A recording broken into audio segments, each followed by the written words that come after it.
might not think that understanding cancer is going to help us tackle climate change. But in a former life, I used to be a cancer scientist, and I've noticed some disturbing parallels between how cancerous cells operate in our body and how organizations work in our world.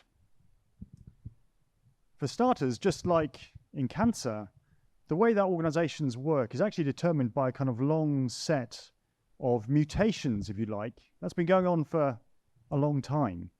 Mutations in what I call our societal genes. Societal genes are essentially those stories we tell each other, those beliefs we hold about how the world works. Second, just like in cancer, those organizations have managed to evade and sometimes knock out completely the mechanisms that used to regulate how fast they grow. And they're now quite often out of control. And just like in cancer, that growth is being fueled by those organizations hijacking, if you like, ever more resources from society in general and from the natural world in particular. So you see, seen like this, climate change is not really the issue. Climate change is actually just a symptom of a much deeper issue, which is that we have a severely diseased economy, and that is diseased because it is built or it is rooted in a story and a set of beliefs that are not healthy. So we need to create a new and healthy story. Incremental change within the current system is not going to cut it anymore. We need to actually transform the system, transform our economy to a new system that is importantly rooted in a different set of beliefs.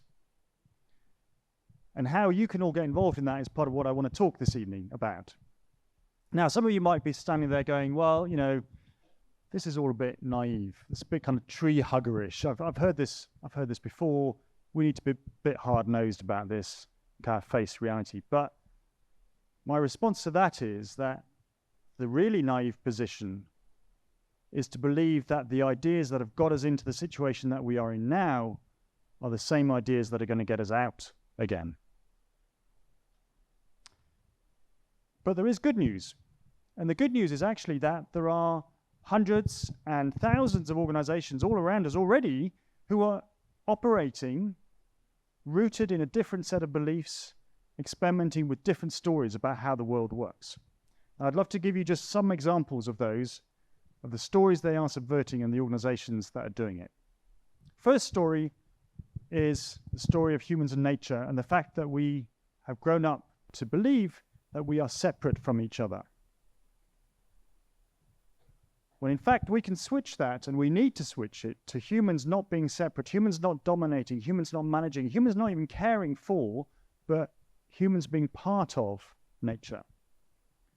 Now, a company called Faith in Nature, they sell cosmetics, you might know them from the supermarket, £50 million pound turnover business, has taken a very different approach. They have actually put nature on their board, literally, represented by a group of lawyers. That is a fundamentally different way of thinking about how their business integrates with nature. Story number two is the very well-known one about the fact that obviously we all have to maximize profits for our shareholders. We can switch that as well from enriching shareholders to serving customers and the public good.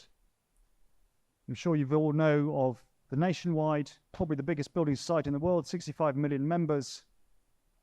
It is just one example of a huge movement of mutuals and cooperatives around the world, hundreds and thousands of them, who do not even have shareholders, who exist for the benefit of their members, and who therefore do not have to maximize their profits. The third story is the old chestnut about growth, and the idea that companies need to maximize growth and the economy needs to carry on growing indefinitely.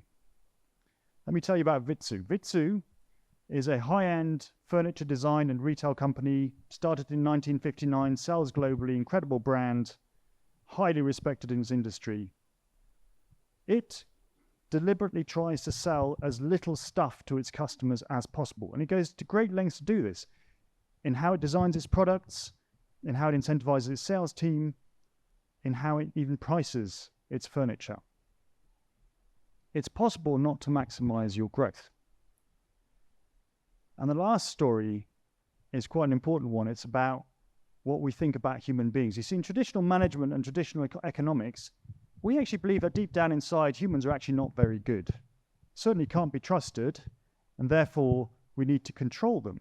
And you see this coming out all over our management practices. Buurtzorg is a home care nursing company in Holland. Have more than half the market in the home care industry over there. In an industry where control is the word of how it works. They operate very differently. They trust their nurses, their teams of nurses, to take care of all the patients in one neighborhood and to figure out themselves how best to do that. They have taken that need for control and turned it into trust. So 4 very different examples, but the common thread is that they all go against the grain of our traditional way of thinking about things, our narrative of how we think the world should work. Now, this is where we all come in. There are 3 things we can do. One is to train ourselves to spot these organizations that are working with different stories and rooted in different beliefs. When you see something exciting, ask yourself, and what is it really rooted in? Are they really trying to do this for different reasons? So train. Second, tell. Tell as many people as you possibly can about these different ways of doing things. The faster that happens, the faster the change will occur. And 3, test out. Test it out yourself. Do things that are rooted in a different set of beliefs. Even if it's just a tiny experiment, it might just be how you show up to your weekly meeting at work. I think if we all start doing those things, and if thousands of people out there start doing that as well, I think the change will happen. Now, I realize that you might all sit there and think, well, it still feels a little bit like a miracle needs to happen, even if we all do those things. But when it comes to miracle, I love a quote by Charles Eisenstein, who said, we need to make miracles happen. Miracles are not the intervention of some kind of God in contravention of the laws of physics. A miracle is simply something that wasn't possible in an old story and is possible in the new story. So we need to go out there, train ourselves to spot the new story, tell everyone about it, test it out wherever we can. And we'll create that new story and the miracle will happen.